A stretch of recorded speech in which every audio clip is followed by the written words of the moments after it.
If I had to make a list of my favorite stories from the Bible, the very top one on the list would be from 2 Kings chapter 2, verses 23 and 25.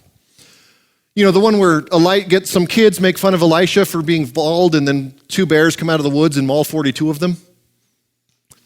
Great story. Moral, don't make fun of bald people. My third favorite is probably Ananias and Sapphira from Acts chapter 5, when they lied to the Lord about how much money they had gotten for a field, and it, went poorly. Very poorly. Number 4 is the book of Jonah. I love Jonah. It's a great book. And I can relate to Jonah.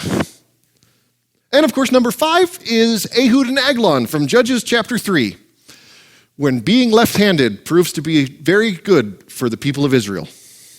I'm not left-handed, by the way. Just know that you left-handers, there's a whole Bible story just for you.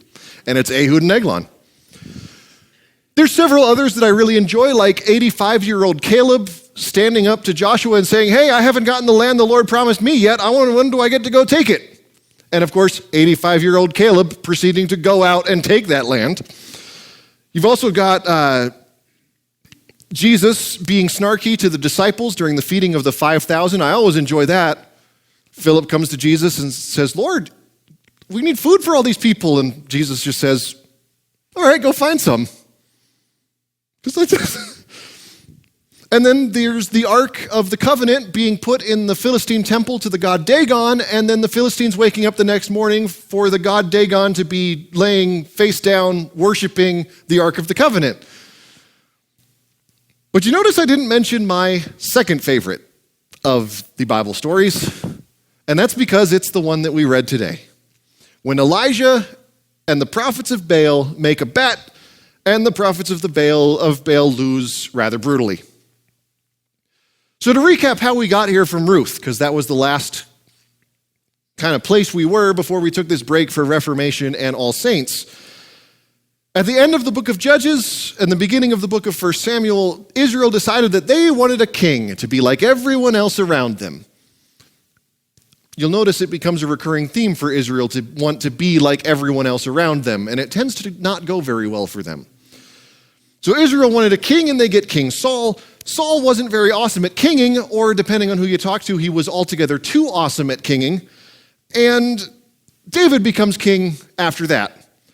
David is kind of a big deal. He ends up being the one from whose line Jesus is born, and he's promised an eternal kingdom from God, a kingdom that will never end, which is kind of cool. Then David's son Solomon becomes king, and Solomon, for being a smart guy, was really, really dumb. He married 700 wives and had 300 concubines, all of whom led him away from the Lord, which culminated in, at the end of Solomon's reign, having the northern 10 tribes of Israel go to a guy named Jeroboam, and the southern 2 tribes, Judah and Benjamin, going to Solomon's son Rehoboam, which couldn't they have had 2 more different names? That would have been really helpful. Time went on, the northern kingdom falls to northern kingdom starts to fall farther and farther away from God, and if you pay attention to the book of 1 Kings, we're never really all that close to him to begin with. The southern kingdom kind of went back and forth whether they were going to follow God or not, depending on who their king was. And then Elijah's ministry gets started. Elijah's ministry starts during the reign of King Ahab, who is kind of bad news. He's an avid worshiper of Baal. His queen Jezebel is an avid worshiper of Asherah. You might recognize that name, Jezebel. There's been several country songs written about her. The first thing Elijah does when Elijah first shows up on the scene is he goes before Ahab and says, hey, guess what? There's going to be a flood until I say otherwise. Other one. Famine. Not famine. Or not flood, drought. There's going to be a drought. Not a flood. I don't know why I said flood. So that was the very first thing Elijah does. There is going to be a drought in Israel until he says otherwise. Do you know what the second thing Elijah did was? Run away as quick as he possibly could and hid. Because if you tell the king that there's going to be a drought, and you say that you're the one that's in control of that drought, you're going to want to hide too.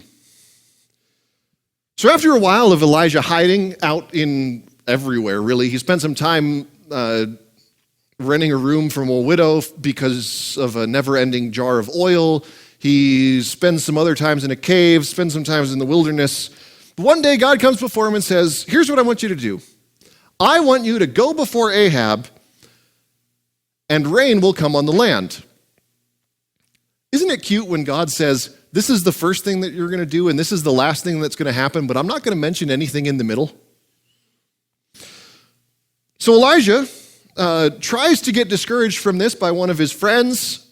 Elijah says, God told me to do it, I'm going to do it. And he ends up before Ahab, and he sets up this whole elaborate competition, as it were. He says, let's take 2 bulls, 2 altars, set them all up. We'll put the wood on, we'll put the bull on, but we're not going to put the fire on because the God that's real is going to send the fire for the offering. Elijah even gave the prophets of Baal a head start. He told them, you guys go first. You can pick the bull. So from morning until noon, the prophets of Baal are praying. They're praying, oh, Baal, answer us. Oh, Baal, answer us, over and over again. Now, by noon, you got to think Elijah was starting to enjoy this a little bit because he starts to make fun of him. He says, shout some lot more, shout louder. If your God's a real God, he's probably just off doing God stuff. You need to get his attention. Or maybe he's going to the bathroom. Maybe he's asleep and you just need to wake him up. Keep yelling and you'll get it. They did keep yelling. They started smacking themselves with spears and with swords all the way through to evening, and nothing happened. Evening came and Elijah started to rebuild the altar of the Lord. He dug a trench around the altar, and at this point the people are probably going, why do we need a trench? That's just going to get in the way. He put the bull on top and then said, get me 4 jugs of water. You imagine, let's just call them 5-gallon jugs of water. And pour it all over the offering. Now do it again. Do it again. Now, how many of you have ever tried to light a campfire with wet wood? How many of you have succeeded at lighting a campfire with wet wood? It doesn't happen unless the thing that it happens to be wet with is lighter fluid, right? Lighter fluid lights real good. Wet wood, wet offering, wet altar, and oh, by the way, there's so much water it filled up the trench that Elijah dug. Then Elijah said a really, really quick prayer. He basically said, Lord, if you're God, fire. And then what happened? Fire came down, burned up the sacrifice, the wood, the altar, and all the water.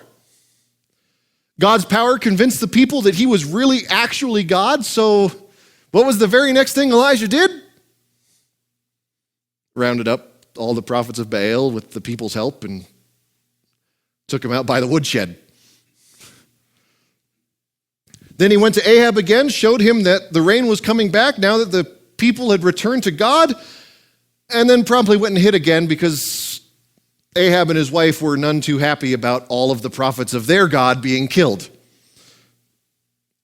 Now, because of this event, and because Elijah is one of the 2 people in the entire Bible that don't actually die, he comes to be a pretty big deal. He's known as the prophet that's second only to Moses.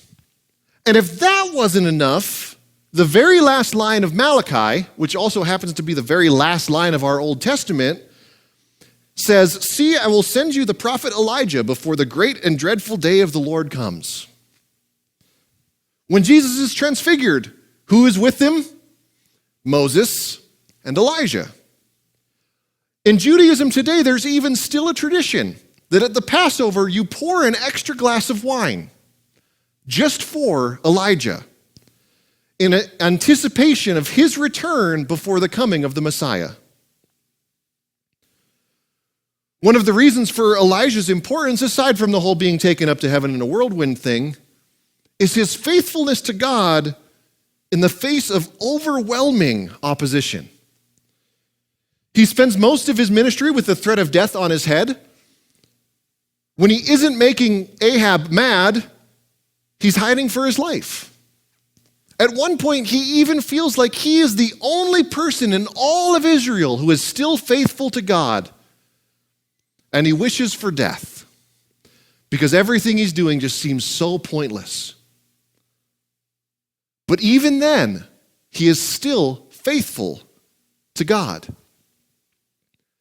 He is an example of the kind of faith that Jesus wants his followers to have.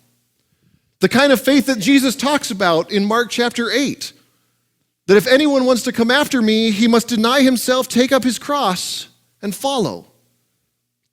That's how Elijah lived, denying himself to follow God. He was more concerned with doing God's will than even sparing his own life. Our call as Christians is to follow Jesus like that, especially when the path isn't easy. Our call is to deny ourselves by remembering our baptism every day. And we always talk about that, right? Luther always writes all the time to remember your baptism. That's what he means. To remember that we are called by God to be his. To remember that he sets us apart to follow him. And so, like Elijah, our call is to go out with boldness. To stand up to those Ahabs and say, this is how God says it. This is how God has it. And to follow him with everything that we are. Even being willing to give up our lives if it comes to that. Because we are claimed by God, strengthened by his Spirit to do his work. And we have the promise that we talked about last week, that no matter what happens in this life, we have a call to something better in the next.